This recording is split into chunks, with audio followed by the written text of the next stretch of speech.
Just from an injury standpoint, Monty got out there, practiced today. He actually has been cleared 100% full go, so looked good out there the last rep of practice. So unless something changes overnight, he's cleared for the ball game. Brendan Kelly will not travel with us, won't play in the game, but everybody else, all the DNs, David Gilbert, and Tyler Dipple both practiced all week. Shouldn't have any issues there. So from that standpoint, we're healthy. I thought the guys had a great week. Tuesday, Wednesday, Thursday is probably our best work week we've had since the season kicked in. I've been very excited about the way they handled that, and today was no letdown at all. So I'm excited to get to the weekend. Muldoon's still out too? Yeah, Pat he's going to be cleared next week. He was pleading with me every day. He's trying to convince the doctors. He actually has pins in his hands, and for the last 2 weeks, every Sunday he's in my office begging with me to talk to the doctors, and of course I can't do anything there. It's strictly a doctor's decision, and he'll have him pulled next Tuesday and should be cleared to go next week. Did Montee take any contact, or was he? Yeah, he actually wanted to. We tried to keep him out, put him in. He was in a green yesterday. He had been cleared, but we kept him in a green, and he wanted to go without a green because when people are in green, we don't touch them, quarterbacks or whoever, and he wanted to have contact today, so he was out there today.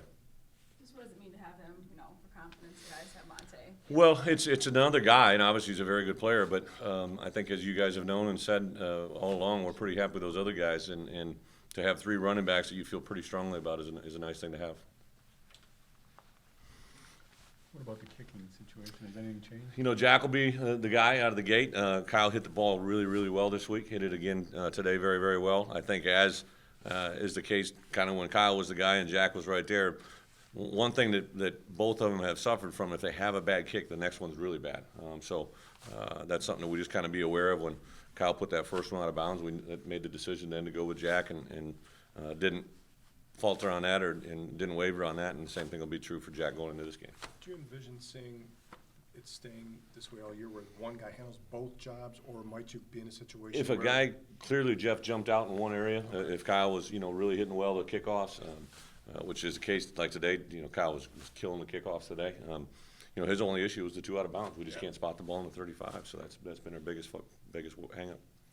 How do you think Joel will handle the challenges of the? Tom, I think just from what I've known of Joel over the last, 2 years, 2.5 years of knowing him, every day's the same. I mean, he kind of is Groundhog Day. He doesn't get up too high, doesn't get down too low. He just, he also has that innocence to him where something happens, it's kind of, oh, okay, that happened, here we go.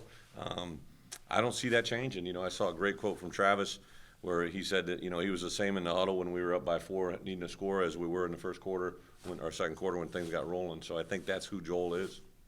You ready to break out the uniforms for this game? Yeah, geez. If I have one more meeting about uniforms, I think the kids are really enjoying it. They've been wearing the shoes and the helmets all week, and we put them actually in the jerseys, not the pants, but the pants are the same ones we've been wearing all year. In theory, they just look a little different. So if it's fun for them, and what's nice for us is two premier Adidas schools, Nebraska and us. I think they came to us. I went and spoke for Adidas last spring, and it was really jumped out to me when I went out to their headquarters how much of a brand Wisconsin was for them. And I guess going to 2 BCS games, I understand it, but it's really a key matchup game for them. Speaking of quotes that you've seen. Oh, yeah.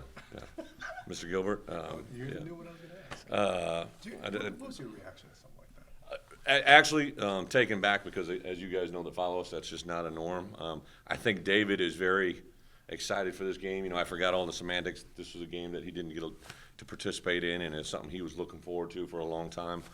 But that still is no right to kind of throw those things out. If anything, I think from our locker room, and I said this, in our presser on Monday, I think the jump now D. Lyman maybe doesn't see the things that we've seen, the growth of that kid. I think Taylor Martinez is I said that on Monday. I think he's a Heisman type guy. The numbers he's having, if they continue to put those things up there, and he's made tremendous strides. And D. Lyman, I lived in that world for 4 years of college. I understand it. He will not start the game, and I want to make him understand that. That's just not who we are and what we are.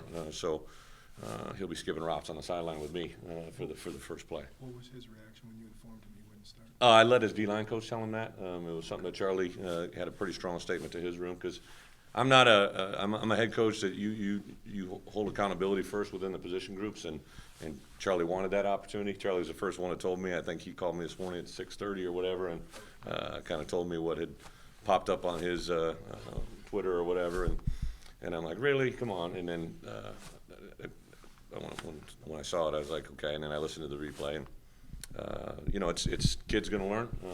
As a head coach, I gotta remind guys all the time, obviously, the things that we say and the things that we put in front of the media is your you know, you said it, now you gotta play it. So Dipple and who then would be the Dipple and Zags, And Zags. yep.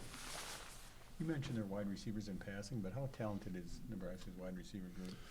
Well, I think there's three things that, you know, they've got a guy that's well, they're all vertical threats, but they've kind of got, each one of them has their own little rules or their little points of emphasis. I believe it's 18, he's kind of the physical guy, crackback guy. What I think Taylor's really done a nice job of is they have some down-the-line run games, which opens up some vertical passing games, and they've been able to capitalize on that. So that's what's making it a threat. But I think their group of wide receivers by far the most physical, the most gifted players we've faced to this point.